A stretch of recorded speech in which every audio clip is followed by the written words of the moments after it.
దయా నీ మనసులో నేనుంటే చాలయా, బహుకాలముగా నేనున్న స్థితిలో నీ కృప నాయడ చాలునంటివే. నీ కృప తప్ప వేరొకటి లేదయా, నీ మనసులో నేనుంటే చాలుయా, బహుకాలముగా నేనున్న స్థితిలో నీ కృప నాయడ చాలునంటివే. నీ చేతిలో నన్ను ఎక్కుకొంటివే, నాకేమి కొదువా ఈ స్తుతి మహిమలు నీకే చెల్లించెద గీతార్థము. ఘనమైనవి నీ కార్యములు నాయడల, స్థిరమైనవి నీ ఆలోచనలు నా యేసయ్యా. ఘనమైనవి నీ కార్యములు నాయడల, స్థిరమైనవి నీ ఆలోచనలు నా యేసయ్యా. కృపలను పొందుచు కృతజ్ఞత కలిగి స్తుతులర్పించెదను అన్ని వేళలా. కృపలను పొందుచు కృతజ్ఞత కలిగి స్తుతులర్పించెదను అన్ని వేళలా. అనుదినము నీ అనుగ్రహమే ఆయుష్కాలము నీ వరమే. అనుదినము నీ ఆయుష్కాలము నీ వరమే. అనుదినము నీ అనుగ్రహమే ఆయుష్కాలము నీ వరమే. ఘనమైనవి నీ కార్యములు నాయడల, స్థిరమైనవి నీ ఆలోచనలు నా యేసయ్యా. ఘనమైనవి నీ కార్యములు నాయడల, స్థిరమైనవి నీ ఆలోచనలు నా యేసయ్యా. ఘనమైనవి నీ కార్యములు నాయడల, స్థిరమైనవి నా యేసయ్యా. అనుదినము నీ అనుగ్రహమే ఆయుష్కాలము నీ వరమే. అనుదినము నీ అనుగ్రహమే ఆయుష్కాలము నీ వరమే. ఘనమైనవి నీ కార్యములు నాయడల, స్థిరమైనవి నీ ఆలోచనలు నా యేసయ్యా. ఘనమైనవి నీ కార్యములు నాయడల, స్థిరమైనవి నీ ఆలోచనలు నా యేసయ్యా. దేవానికి స్తోత్రాలు స్తోత్రాలు నాయనా. స్తుతి స్తుతి స్తోత్రం స్తోత్రం స్తోత్రం స్తోత్రం స్తోత్రం స్తోత్రం. హల్లెలూయా హల్లెలూయా హల్లెలూయా. పరిశుద్ధుడా పరిశుద్ధుడా పరిశుద్ధుడా పరిశుద్ధుడా, మీకు స్తోత్రాలు స్తోత్రాలు స్తోత్రాలు స్తోత్రాలు స్తోత్రాలు నాయనా. కృపగల తండ్రి స్తోత్రం స్తోత్రం స్తోత్రం స్తోత్రం స్తోత్రం స్తోత్రం. మహాగణుడా మహోన్నతుడా పరిశుద్ధుడా సర్వేశ్వర నీకు స్తోత్రాలనైనా. గత సంవత్సరం అంతా దేవా ఉదయకాలం నుండి ఇప్పటి వరకు కూడా దేవా ఈ కుటుంబాన్ని మమ్మల్ని అందరినీ క్షేమంగా ఉంచినందుకు స్తోత్రం ప్రభా. ఈ రాత్రి వేళ ఇలా మేము ఈ కుటుంబంతో కలిసి సంతోషించి భాగ్యం ఇచ్చినందుకు స్తోత్రం. నిన్ను మహిమపరిచి ఘనపరిచే కృప మాకు కలిగించినందుకు నీకు స్తోత్రం. నీ కాపుదల, నీ సంరక్షణ, నీ సన్నిధి మాకు తోడుగా ఉంచి నడిపించిన దేవా మీకే స్తోత్రాలు కృతజ్ఞతలు వందనాలు చెల్లిస్తున్నాం నాయన. నువ్వు మంచి దేవుడు తండ్రి, నీకు స్తోత్రం నాయన. మా పట్ల ఘనమైన కార్యాలు జరిగిస్తున్న దేవుడు నాయన. ప్రతిరోజు నీ అనుగ్రహం చేత నీ ఆశీర్వాదం చేత నడిపిస్తున్నందుకై నీకు స్తోత్రం. ఆయుష్నిచ్చి మమ్మల్ని సజీవ లెక్కలో ఉంచుతున్న దేవానికి స్తోత్రాలు, కృతజ్ఞతలు చెల్లిస్తున్నాం. మా జీవితంలో అలాగే కుటుంబంలో మీరు చేసిన మేలులన్నిటి కొరకై, ఉపకారములన్నిటి కొరకై ఏమిచ్చి మీరు నాన్ని మేము తీర్చలేమునైనా. మా హృదయపూర్వకమైన స్తుతి ఆరాధన ప్రభు అయిన క్రీస్తు నామములో మీకే సమర్పిస్తూ ఈ మిగిలిన సమయాన్ని మీ చేతులకు అప్పగిస్తున్నాం. ప్రభు వాక్యంలోనికి వెళ్ళబోతున్నాం. ప్రభు వాక్యం ద్వారా మా అందరితో కూడా మీరు మాట్లాడండి, మమ్మల్ని బలపరచండి, విశ్వాసంలో స్థిరపరచండి. నీ పరిశుద్ధాత్మ ప్రసన్నత మాకు తోడుగా ఉంచి నడిపించమని, మా అందరినీ నీ వాక్యం చేత, నీ మాటల చేత తృప్తిపరచమని యేసు నామములో ప్రార్థించి పొంది ఉన్నాము తండ్రి. ఆమేన్. హల్లెలూయా. ప్రభు నామమునకు మహిమ, ఘనత, ప్రభావములు చెల్లునుగాక. కూడి ఉన్న మీకు అందరికీ యేసుక్రీస్తు నామములో వందనాలు తెలియపరుస్తున్నాను. కొన్ని నిమిషాలు దేవుని యొక్క వాక్యాన్ని ధ్యానించుదాం. ఆదికాండము 8వ అధ్యాయం.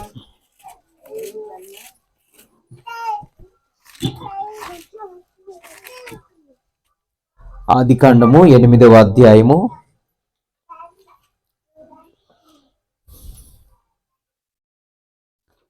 21వ వచనాన్ని చదువుదాం. ఆదికాండము 8వ అధ్యాయం 21వ వచనం.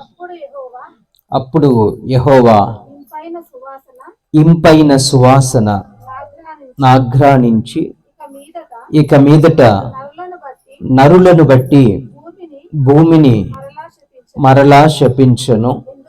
ఎందుకనగా నరుల హృదయాలోచన వారి బాల్యము నుండి చెడ్డది, నేనిప్పుడు చేసిన ప్రకారముగా ఇకను సమస్త జీవులను సంహరింపను. చదవబడిన ఈ వాక్యాన్ని ఆశీర్వదించి ప్రభు మనతో మాట్లాడునుగాక. ఆమేన్. హల్లెలూయా. స్తోత్రం. హల్లెలూయా. ఈ మాట ప్రభువారు ఏ సందర్భంలో పలికిన మాట? జలప్రలయం తరువాత, జలప్రలయం వచ్చిన తర్వాత 40 రోజులు, 40 పగళ్ళు, 40 రాత్రులు ప్రచండమైన వర్షం కురిపించిన తర్వాత అన్నీ కూడా జీవరాశులు అన్నీ కూడా, మనుష్యులందరూ కూడా మరణించి చనిపోయిన తర్వాత, అంటే కొట్టుకుని పోయిన తర్వాత, ఆ తర్వాత ఆరిన నేల మీదికి ఎవరిని తీసుకొచ్చాడు? ఆరిన నేల మీదికి ఎవరు కాపాడబడ్డారు? నోవహు తన కుటుంబం. 8 మంది మానవులు, 8 మంది ఒక కుటుంబముగా వాడలో సంరక్షింపబడ్డారు. తర్వాత వారితో పాటుగా వారి యొక్క జంతువులు, జతలు జతలుగా పక్షులు అన్నిటినీ కూడా ఆ వాడలోనికి తీసుకొచ్చారు. ఆ వాడలో నుంచి విడుదల కలిగింది. హల్లెలూయా. అంటే మొట్టమొదటిసారి చాలా దినములైన తరువాత భూమి మీద మరలా వారు అడుగు పెట్టారు. హల్లెలూయా. అప్పటిదాకా ఎక్కడున్నారు వాళ్ళు? వాడలో ఉన్నారు కదా, వాడలో ఉన్నారు. ఆమేన్. ఇప్పుడు జలప్రలయం వచ్చిన తర్వాత జంతువులు, మనుషులందరూ కూడా, పక్షులన్నీ కూడా నీటిలో కొట్టుకొని పోయిన తర్వాత భూమి యొక్క స్థితి ఎలా ఉంటుంది? భూమి యొక్క స్థితి ఎలా ఉంటుంది? అక్కడ వాతావరణం ఎలా ఉంటుంది కదండి? వాతావరణం ఎలా ఉంటుంది? హల్లెలూయా. అక్కడక్కడ కొన్ని శవాలు ఉంటాయి, అక్కడక్కడ చచ్చిపోయినటువంటి కళేబరాలు ఉంటాయి, కుళ్ళిపోయినటువంటి మొక్కలు, చెట్లు కానీ, మొక్కలు కానీ, బ్రాణులు కానీ ఆ నీళ్లకు కుళ్ళిపోయిన ఆ పరిస్థితి ఉంటుంది. అక్కడ దుర్వాసన వస్తుందంటారా, సువాసన వస్తుందంటారా? సాధారణంగా మనం మాట్లాడుకుంటే జరిగిన పరిస్థితిని బట్టి ఆలోచన చేస్తే ఆ ప్రాంతంలో చెడు వాసన వస్తుంది, దుర్వాసన కొడుతుంది. ఎందుకంటే ఎన్నో జంతువులు చనిపోయాయి, ఎంతో మంది మనుషులు చనిపోయారు, పక్షులు చనిపోయాయి, మొక్కలన్నీ కూడా ఆ నీటిలో మురిగిపోయాయి. ఇప్పుడు అదంతా కూడా దుర్వాసన ఉంది. అలాంటి పరిస్థితుల్లో నోవహు కుటుంబం జంతువులతో కలిసి భూమి మీద అడుగు పెట్టారు. హల్లెలూయా. అలాంటి ఆ పరిస్థితుల్లో ప్రభువు ఒక ఇంపైన సువాసనను అఘ్రాణించి, అంటే ఇంపైనటువంటి సువాసనను స్వీకరించాడట. అని పీలుస్తాం కదా, అమ్మా ఎంత బాగుంది అంటాం కదా. యేసు ప్రభువారు అంటే తండ్రి అయిన దేవుడు ఇంపైన సువాసనను స్వీకరిస్తున్నాడట, ఆస్వాదిస్తున్నాడట. హల్లెలూయా. ఏం చేస్తున్నాడు? ఒక మంచి సువాసన, ఒక ఇంపైన అనగా ఆయనకిష్టమైనటువంటి వాసన వచ్చిందట. హల్లెలూయా. ఎలాంటి వాసన? ఆయనకి ఇష్టమైన వాసన, ఆయన మెచ్చేటటువంటి, మనసుకు తృప్తినిచ్చేటటువంటి వాసన వచ్చిందట. కానీ అక్కడ పరిస్థితిని మనం ఆలోచన చేస్తే మామూలుగా అయితే చెడు వాసన రావాలి, దుర్వాసన రావాలి. హల్లెలూయా. కానీ అక్కడ వచ్చినటువంటి పరిస్థితి ఏంటంటే ఒక ఇంపైన సువాసన రావడానికి గల కారణం, ఇంపైన సువాసన రావడానికి గల కారణం. హల్లెలూయా. ఏమై ఉండొచ్చు అంటారు? అందుకనే ముందు ఆ వచనాలన్నీ కూడా మనం చదివితే నోవాహు తన కుటుంబముతో కలిసి వాడలో నుండి బయటకు వచ్చిన తర్వాత కృతజ్ఞతతో ఒక పని చేశాడట. హల్లెలూయా. ఏం చేశాడంటండి? ఒక పని చేశాడట. వాడలో నుంచి బయటకు వచ్చిన తర్వాత తన కుటుంబముతో కలిసి అక్కడ ఒక బలిపీఠాన్ని కట్టాడట. ఆమేన్. హల్లెలూయా. ఏం కట్టాడంటారు? ఒక బలిపీఠాన్ని కట్టారట. ఇప్పుడు వాళ్ళకి కావాల్సింది ఏంటంటే నీడ కావాలి. ఎవరికి? నోవహుకు కుటుంబానికి నీడ కావాలి, ఒక ఇల్లు కావాలి. అవునండి, వింటున్నారు కదా? ఆయనకు ఒక నీడ కావాలి, ఒక ఇల్లు కావాలి. వారు నివసించడానికి ఏర్పాటు చేసుకోవాలి.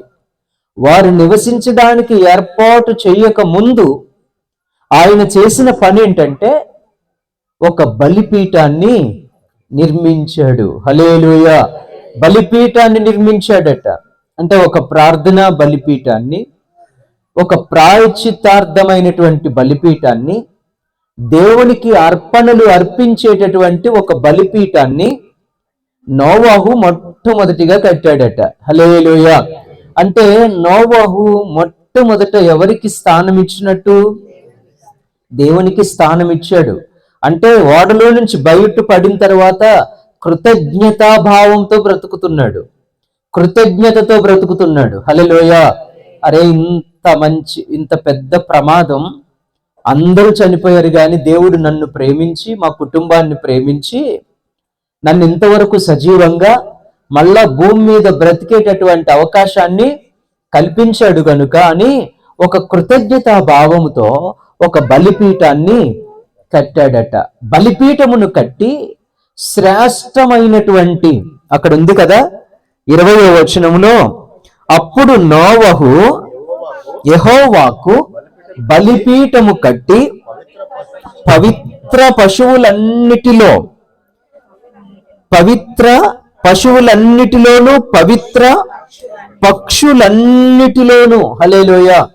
అంటే సాధారణంగా మనకి లేవియాకాండం, ఆ సంఖ్యాకాండం, లేకపోతే నిర్గమాకాండం, ఆ ప్రాంతాలకు వెళ్ళినాక, ఆ అధ్యాయాలకు వెళ్ళినాక అపవిత్రమైంది ఏంటో పవిత్రమైంది ఏంటో మనకి తెలుస్తుంది. కానీ ఇంకా అలాంటి ఇన్స్ట్రక్షన్స్ ఏమీ కూడా నోవాహుకు లేవు, అలాంటి సూచనలు ఏవి కూడా ఇది అపవిత్రమైంది, ఇది పవిత్రమైంది అలాంటివేవి లేవు. కానీ ఆయన పవిత్రమైనటువంటి జంతువులు, హల్లెలూయా, ఆయన ఒక సూచన చేశాడు, ఒక పరిశీలన చేశాడు. ఇందులో పవిత్రమైన జంతువులు ఏమున్నాయి, శ్రేష్టమైనవి ఏమున్నాయి, పవిత్రమైనటువంటి పక్షులు ఏమున్నాయి అని పరిశీలన చేసి, ఆలోచన చేసి, అందులో ఉన్నటువంటి పరిశుద్ధమైన వాటిని తీసి ఆ బలిపీఠం మీద దహన బలి అర్పించాడట. హల్లెలూయా. ప్రభు కోరుకునేది అదే. ఆమేన్. ఈ రోజున నన్ను దేవుడు బ్రతికించాడు, సజీవంగా దేవుడు నన్ను ఉంచాడు, నన్ను మట్టిలో కలిసిపోకుండా చేశాడు. కాబట్టి నేను చేయాల్సిన పని ఏంటంటే ఒక పరిశుద్ధమైన జీవితాన్ని ఆయనకు అర్పించాలి. ఒక శ్రేష్టమైన జీవితాన్ని ఆయనకు అర్పించాలి. అంటే మిగిలినటువంటి బ్రతుకు శ్రేష్టమైనదిగా ఉండాలి. హల్లెలూయా అని ఉద్దేశంతో ఒక మంచి పవిత్రమైనటువంటి బలిని ఆయన అర్పించాడట. హల్లెలూయా. ఆ అర్పణలో నుండి వచ్చినటువంటి ఆ సువాసన, ఆమేన్. అంటే అర్పణలో ఏమీ లేదు, జంతువుల్లో ఏమీ లేదు, పక్షుల్లో ఏమీ లేదు. పక్షులను బట్టి ఆ జంతువులలో నుంచి వచ్చే వాసన కాదు, పక్షులు కాలిస్తే వచ్చే వాసన కాదు. హల్లెలూయా. అంటే జంతువులను కాల్చినందువల్ల వాసన బాగుంది కమ్మగా, ఏ జంతువును కాల్చాడో, పక్షులను కాలిస్తే దహన బలిస్తే ఆ పక్షులు ఏ పక్షులను కాల్చాడో అంత కమ్మటి వాసన వస్తుందని కాదు. పక్షుల్లోనూ జంతువుల్లోనూ ఉన్నటువంటిది కాదు ఆయన ఆగ్రహించింది. ఏమిటట? నోవాహు యొక్క ఆ అర్పణ, నోవాహు యొక్క మనస్సు, నోవాహు యొక్క ఆ త్యాగం, ఆ హృదయపూర్వకమైనటువంటి అర్పణ, అతని యొక్క జీవితం, అతని కృతజ్ఞత ఆయనకి ఎలా మార్చబడింది? సువాసనగా మార్చబడింది. హల్లెలూయా, హల్లెలూయా. సువాసన కాకుండా, వినాలి మాటలు, సువాసన కాకుండా ఒక వ్యక్తి జీవితం దుర్వాసనగా మారిపోయింది అనుకోండి. అంటే సువాసన రాకుండా, సువాసన ఎవరు అంగీకరిస్తారు? ప్రభువు వారు అంగీకరిస్తారు. ఒక వ్యక్తి జీవితం సువాసనతో నిండకుండా చెడు వాసనతో నిండిపోయింది అనుకోండి. వాసన అని అంటే ఏమిటంటే సాక్ష్యంతో సమానం. వాసన దేంతో సమానం? ఒక సాక్ష్యం. హల్లెలూయా. నా సాక్ష్యం బాగుంటే నా వాసన బాగున్నట్టు. నా సాక్ష్యం దెబ్బతిన్నది అనుకోండి, నా వాసన సరిగా అరే అంటే వాసన దేనికి సాదృశ్యం? సాక్ష్యమునకు నిదర్శనం. హల్లెలూయా. అంటే నా సాక్ష్యం బాగుంటే మంచి వాసన కలుగుతుంది. నా సాక్ష్యం బాగలేదనుకోండి, ఏం కలుగుతుంది? దుర్వాసన. హల్లెలూయా. ఒక వ్యక్తి జీవితం ఎప్పుడైతే బాగుంటుందో దేవుడు సువాసనగా అంగీకరిస్తాడు. హల్లెలూయా. నోవాహు పరిశుద్ధంగా ఉన్నాడు.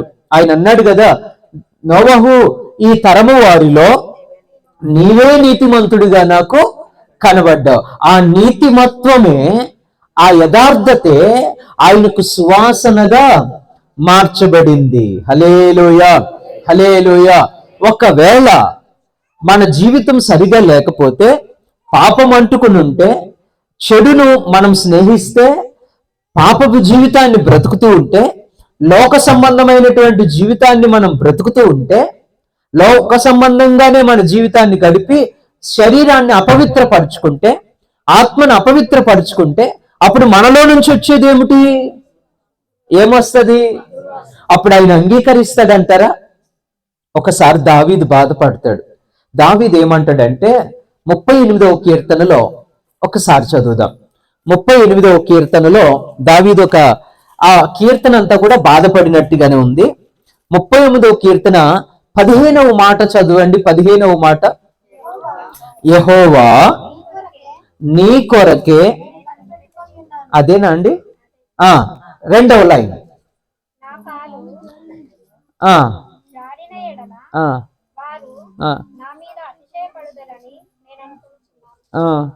అదేనా? నేనేమో పదం చదివిని, అక్కడ దుర్వాసన అని ఒక పదం ఉంటుంది చూడండి. స్రవించుచున్నది. 38:15 చదువుతున్నారా? 38:15 కీర్తన 5:5 చూడండి. ఎస్, హల్లెలూయా. ఆ పదం, నా మూర్ఖత వలన కలిగిన నా గాయములు. హల్లెలూయా. ఏం దేని వలన కలిగినాయి అంటే గాయాలు? నా మూర్ఖత్వం వలన, నా దగ్గర ఉన్నటువంటి మూర్ఖత్వం వలన, ఈ తిరుగుబాటుతనం వలన నాకు ఏం కలిగినాయి అంట? కొన్ని గాయాలు కలిగినాయి. ఆ గాయములు ఏం చేయబడ్డాయి? ఆ గాయముల చేత దుర్వాసనతో, చదవండి ఆ సెంటెన్స్, దుర్వాసన గలవై. ఏమిటవి దుర్వాసన తెచ్చేవి? గాయములు. గాయములు ఎందుకయ్యాయి? మూర్ఖత్వం వలన, తిరుగుబాటు వలన. తిరుగుబాటు వలన, మూర్ఖత్వం వలన, చేసిన పాపముల వలన నాకేం కలిగినాయి అంట? గాయాలు కలిగినాయి అట. ఆ గాయముల్లో నుంచట దుర్వాసన బయటకు వస్తుందట. దుర్వాసన బయటకు వచ్చి స్రవించుచున్నది అంటాడు దావీదు. హల్లెలూయ. అంటే ఆ దుర్వాసన ప్రవాహం వలె చుట్టుపక్కల అందరికీ కూడా నా బ్రతుకు ఎలాగైపోయిందంటే వాసన, చెడు వాసన. అంటే నా సాక్ష్యము దెబ్బతినిపోయింది. నా బ్రతుకు యొక్క సాక్ష్యం ఏమైపోయింది? దెబ్బతినిపోయింది. దాని వలన, నేను చేసిన పాపం వలన, నా అతిక్రమం వలన, నేను చేసినటువంటి దుర్మార్గపు క్రియల వలన నాకు గాయాలయ్యాయి. కొన్ని దెబ్బలు నేను తిన్నాను. ఆ దెబ్బల వలన అందులో నుంచి ఏమొస్తుందట? హల్లెలూయా. మరి నీతిమంతుడైన నోవహు యొక్క కుటుంబములో నుంచి, అతని జీవితంలో నుంచి ఏమొస్తుందంటారు? ఇంపైన సువాసన వస్తుంది. మరి దావీదు బ్రతుకులో నుంచి ఏమొస్తుందట? దుర్వాసన వస్తుందట. గాయాలున్నాయట. కారణం ఏమిటి? కారణం ఏమిటంటారు? హల్లెలూయా. పాపం, పరిశుద్ధత లేకపోవడం, నీతిమత్వం లేకపోవడం, తిరుగుబాటు కారణము చేత, తిరుగుబాటు చేయడం కారణం చేత ఏమొస్తున్నాయట? గాయాలయ్యాయట. ఆ గాయాలు పుండ్లుగా మార్చబడి అందులో నుంచి వచ్చే స్రవం వలన వాసన. హల్లెలూయా, హల్లెలూయా. ఎలా ఉందంటండి? ఎవరైనా పుండ్ల ఈ రసం గారుతుంది అనుకోండి, చీము చీము, పక్కన కూర్చుంటారు ఎవరన్నా? ఈగల వాళ్తున్నాయి, పుండ్లు అయింది, చీము చీము చీము, రక్తం కారుతా ఉన్నాయి, అంత అసహ్యంగా కనబడుతుంది. ఎవరైనా పక్కన కూర్చుని చక్కగా ముచ్చట పెడతారా? పెట్టరు కదా. ఒక వ్యక్తి సాక్ష్యం కోల్పోతే అలాంటి దాంతో సమానమట. ఒక వ్యక్తి జీవితం దేవునిలో ఉండకుండా తొలగిపోతే అంత అసహ్యమైపోద్దంట బ్రతుకు. హల్లెలూయా. అర్థమైందంటారా? అర్థమైందంటారా? అందుకే యెషయా గ్రంథం 1వ అధ్యాయం 5-6 వచనాల్లో ఏమనుంది? మనందరికీ తెలిసిన పదాలు. యెషయా గ్రంథం 1వ అధ్యాయం 5-6 వచనాల్లో వ్రాయబడిన సంగతులు ఏమున్నాయి? ఎన్నోసార్లు మనం విన్నాం. ఏమండి? నిత్యము తిరుగుబాటు చేయుచు మీరు ఏల ఇంకను కొట్టబడుతురు. హల్లెలూయా. అంటే గాయాలు ఎందుకైనాయి అంట? ఎవరో కొట్టారన్నమాట. అంతే కదా? ఏమండి, వింటున్నారా? హల్లెలూయా. మీకు అర్థమవుతున్నాయా అండి? వింటున్నాయండి? స్తోత్రం. హల్లెలూయా. గాయాలు ఎందుకయ్యాయంట? ఎవరో కొట్టారు. ఎందుకు కొట్టారట? తిరుగుబాటు వలన. మీరు ఇంకా తిరుగుబాటు చేస్తారా? ఆ తిరుగుబాటు వలన మీరు దెబ్బలు తింటారా? దెబ్బలు తింటారా? ఎవరో కొట్టారు మనల్ని. హల్లెలూయా. ఎవరి చేతనో కొట్టబడ్డాం. కొట్టినందుకే గాయాలయ్యాయి. గాయాలు వాటంతట అవి రాలేవు. దెబ్బలు తిన్నాం, కొట్టబడ్డాం. ఎందుకు కొట్టబడ్డాం అంటే తిరుగుబాటు వలన, తిరుగుబాటు వలన, మూర్ఖత వలన కొట్టబడ్డాం. కొట్టబడి దెబ్బలు తిని గాయాలయ్యాయి. ఆ గాయములు ఎలా ఉన్నాయనంటే, చదవండి 6వ వచనం. అరికాలు మొదలుకొని తల వరకు స్వస్థత ఎక్కడా లేదు, మొత్తం అన్ని గాయాలేనట. హల్లెలూయా. మొత్తం గాయాలు, దెబ్బలే ఉన్నాయట. వింటున్నారా?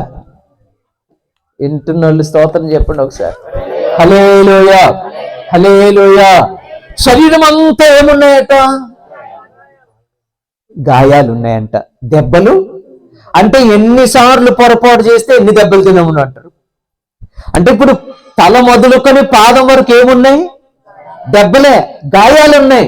అంటే ఎన్ని దెబ్బలు తిన్నామో, అంటే ఎన్నిసార్లు తిరుగుబాటు చేశాము, ఎన్నిసార్లు తప్పులు చేశామో, అన్ని దెబ్బలు తిన్నాక, గాయాలు అయినాక ఇప్పుడు ఆ గాయాలు ఏమయ్యాయట? పుండ్లైపోయినాయి అంట. ఎలా అయిపోయినాయి? పచ్చి పుండ్లైపోయినాయి, చీము పట్టిపోయినాయి అంట. చీము పట్టిపోయినాయి అట. హల్లెలూయా. అవి పిండబడలేదు. పిండబడకపోతే చీము లోపలుంటే మనిషికి ప్రశాంతంగా ఉంటుందా? పొడుస్తా ఉంటది అది లోపల. చీము పట్టిన ఏమిటవి పుండ్లు, చీము పట్టిన గాయాలు లోపల ఎంత నొప్పిస్తాయి. ఆ చీము బయటకు పోతే తప్ప మనిషి ప్రశాంతంగా ఉండడు. ఆ పుండు మానాలంటే అందులో ఉన్నటువంటి చీము అంతా బయటికి రావాలి. ఇప్పుడు ఎన్నో దెబ్బలు తిన్నాం, మూర్ఖత్వం వలన, తిరుగుబాటు వలన దెబ్బలు తిని మన శరీరం అంతా దేంతో నిండిపోయిందట? పుండ్లతో నిండిపోయిందట. పుండ్లతో నిండిపోయింది. వాటిది పిండబడలేదు, వాటికి కట్టు కట్టలేదు, నూనె రాయలేదు, అవన్నీ అలాగే ఉన్నాయి. ఇప్పుడు ఎంత అసహ్యంగా కనబడుతుంది శరీరం. లాజరు మంచోడే గాని శారీరకంగా పరలోకం వెళ్ళాడు. ఆయన శారీరకంగా ఆయన శరీరం అంతా ఎలా ఉందట? పుండ్లైపోయినాయి అంట, చీము కారుతుందట. ఆయన దగ్గరికి కుక్కలు వచ్చి ఆయన శరీరాన్ని ఎంత అసహ్యంగా అయిపోయిందో. ఆయన పాపాత్ముడు అని నేను అంటలేదు, ఆయన పరిశుద్ధుడే, పరలోకం వెళ్ళాడు. హల్లెలూయా. నేను ఉదాహరణగా చెబుతున్నాను. ఆయన శరీరం ఎలాగైపోయింది?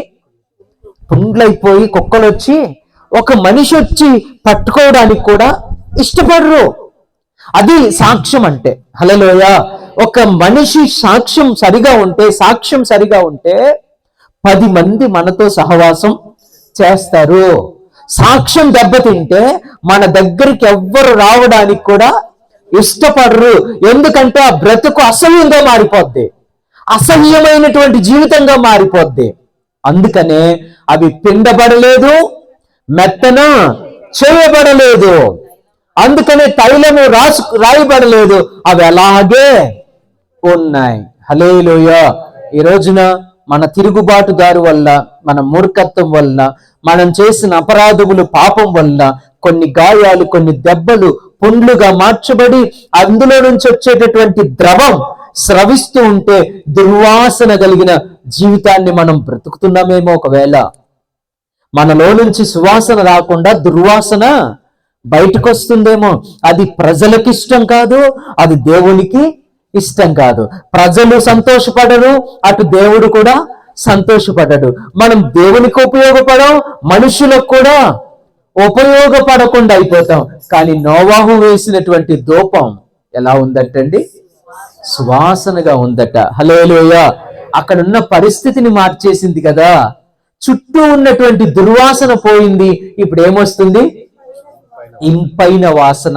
ఆ ఇంపైన వాసనకు ప్రభు దిగొచ్చేసాడు అక్కడికి. హల్లెలూయా. ఆమేన్ చెబుతారా? స్తోత్రం. హల్లెలూయా. దేనికి దిగొచ్చేసాడు ఆయన?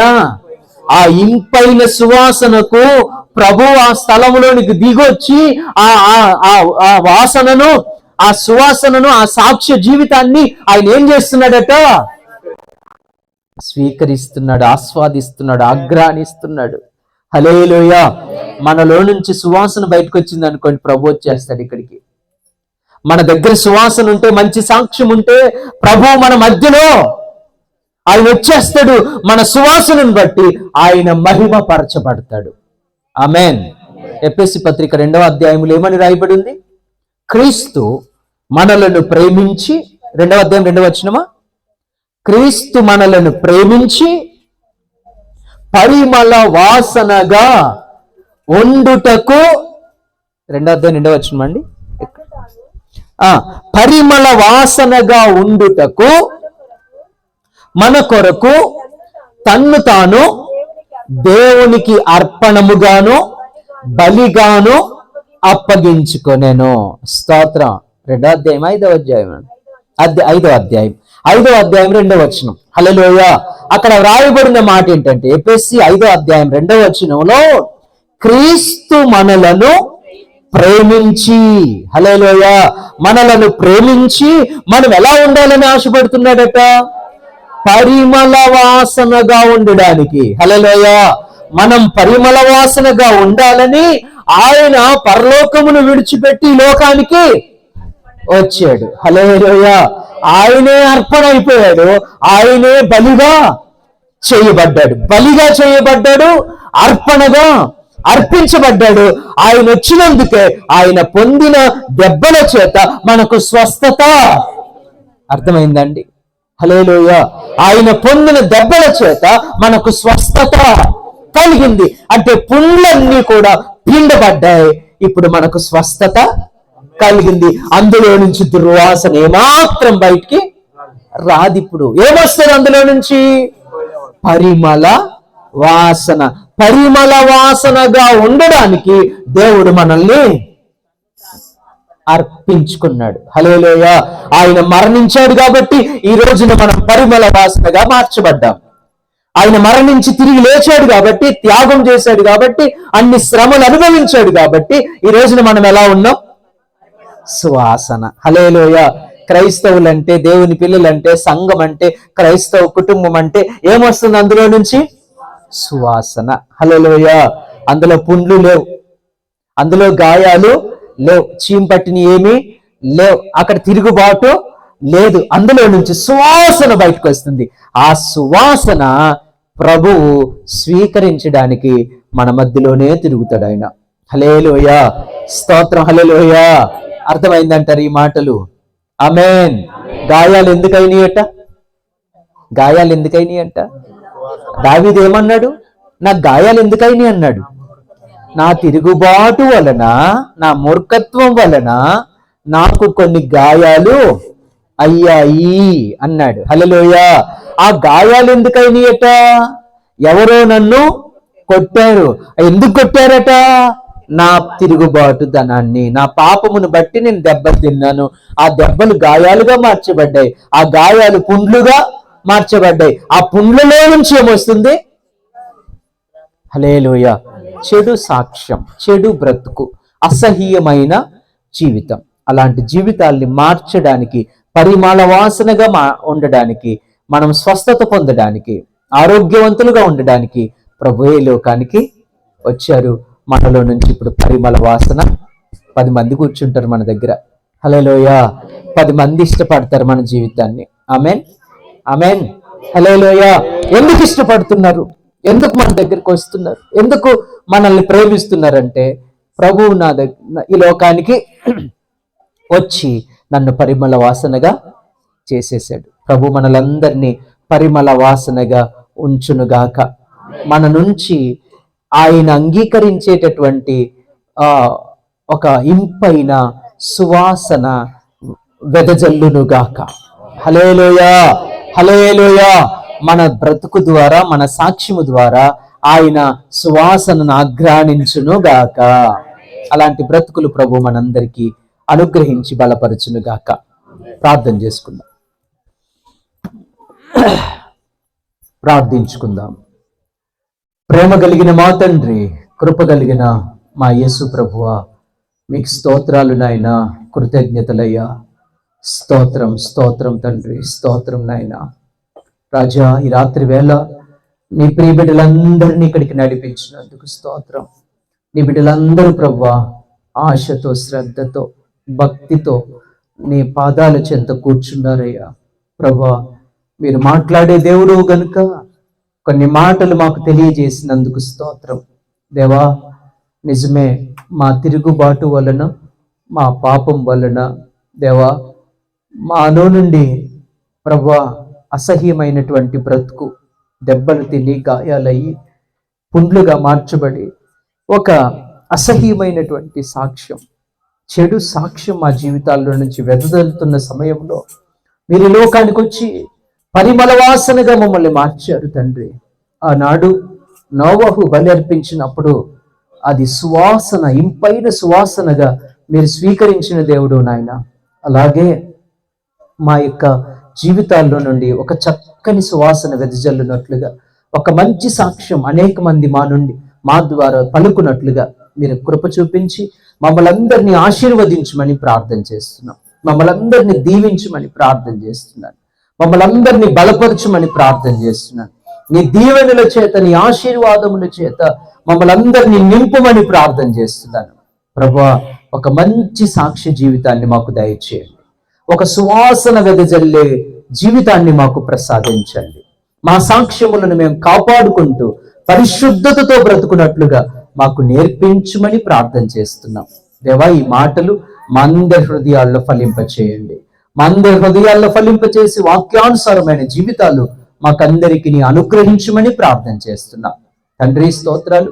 వచ్చిన బిడ్డలందరినీ పేరు పేరున ఆశీర్వదించండి, ఒక్కొక్కరిని దీవించండి, ఒక్కొక్కరిని బలపరచండి నాయన. అలాగే ప్రభు ఈ కుటుంబాన్ని బట్టి నీకు స్తోత్రం. సురేష్ నాయనను ప్రభు ఈ గత సంవత్సరంలో నాయన ఎన్నో బలహీనతలలో, ఎన్నో అనారోగ్య పరిస్థితుల్లో తిరిగి నూతన జీవితాన్ని ఇచ్చారు ప్రభు. సజీవంగా మా మధ్యలో ఉంచారు. ఆయనను ఇంకా బలపరచండి, మంచి ఆరోగ్యం దయచేయండి, రక్షణ భాగ్యాన్ని కలిగించండి, ఇంకా నీ కొరకు సాక్షిగా బ్రతుకుటకు సహాయం దయచేయండి. ప్రభువానికి స్తోత్రం నాయన. ప్రేమలమ్మ గారికి ఇచ్చిన రక్షణ కొరకే వందనాలు. రక్షణలో స్థిరపరచండి అయ్యా, రక్షణలో అభివృద్ధి పరచండి అయ్యా. ఇంకా మంచి సాక్షి జీవితాన్ని దయచేయండి. వారిరువురు కలిసి చేస్తున్న వ్యవసాయమును ఆశీర్వదించండి, వారి పంటను దీవించండి, వారి కష్టార్జితమును ఆశీర్వదించండి అయ్యా. వారు తలపెడుతున్న ప్రతి పనిని అయ్యా సఫలపరచమని ప్రార్థన చేస్తున్నాం. కుటుంబంలో నీ సమృద్ధిని కలిగించండి, నీ దీవెనల చేత నింపుమని ప్రార్థన చేస్తున్నాను. మహోన్నతుడానికి స్తోత్రం నాయన. మరొకసారి సురేఖ కొరకే ప్రార్థన చేస్తున్నాను. బిడ్డకు మంచి భవిష్యత్తు మీరు ఏర్పాటు చేయండి నాయన. చేస్తున్న ఉద్యోగంలో అభివృద్ధి చెందుట కృప చూపించండి. ఎగ్జామ్స్ కొరకు, ఉద్యోగం కొరకు ప్రయత్నాలు చేస్తుండగా అయ్యా మీరే సిద్ధపరచండి నాయన. అయ్యా మీరే తన భవిష్యత్తును స్థిరపరచండి. యవ్వన ప్రాయంలో తన చుట్టూ నీ కంచె వేయండి, నీ కాపుదలను అనుగ్రహించమని ప్రార్థన చేస్తున్నాను. నీ చిత్తమైతే, నీ ఏర్పాటైతే ఒక చక్కని అయ్యా భాగస్వామిని మీరు అనుగ్రహించమని ప్రార్థన చేస్తున్నాను. ప్రభువానికి స్తోత్రాలు. అలాగే ఇచ్చిన రక్షణ కొరకై నీకు స్తోత్రం. రక్షణలో స్థిరపరచండి, బలపరచండి, ఆశీర్వదించండి. ఈ కుటుంబాన్ని మీ దయగలిగిన హస్తాలకు అప్పగిస్తున్నాను. నీ దీవెనల చేత, నీ ఆశీర్వాదముల చేత సమృద్ధిగా ఈ కుటుంబాన్ని నింపుమని, ఇక్కడ ఉన్న మమ్మల్ని అందరినీ దీవించి పంపించమని, ఆశీర్వాదములతో నడిపించమని, మహిమ ఘనత ప్రభావములు మీకే ఆరోపిస్తూ యేసు నామములో ప్రార్థన చేసి పొంది ఉన్నాము తండ్రి. ఆమేన్. పరలోకమందున్న మా తండ్రి, నీ నామం పరిశుద్ధ పరచబడును గాక, నీ రాజ్యం మాకొచ్చును గాక, నీ చిత్తం పరలోకమందు ఎలాగో మాకు కావలసిన ఆహారం మాకు దయచేయు. మా రుణస్థులు మేము క్షమించిన ప్రకారం మా రుణములు క్షమించుము. మమ్మల్ని శోధంలోకి తేకాకి నుండి తప్పించుము. ఎందుకంటే రాజ్యం, బలం, మహిమ నిరంతరం నీవైనావు తండ్రి. ఆమేన్. పరమ తండ్రి అయిన దేవుని ప్రేమ, ఆయన కుమారుడును మన రక్షకుడైన యేసుక్రీస్తు కృప, పరిశుద్ధాత్మ కన్యుని సహవాసము, సమాధానం, నెమ్మది ఇక్కడ కూడి ఉన్న మనందరికీ, సకల పరిశుద్ధులకు, సంఘానికి, ప్రతి కుటుంబానికి, ముఖ్యంగా సురేష్ నాయన వారి కుటుంబానికి ఇప్పుడు ఎల్లప్పుడు సదాకాలము తోడై నడిపించును గాక. ఆమేన్. ఆమేన్.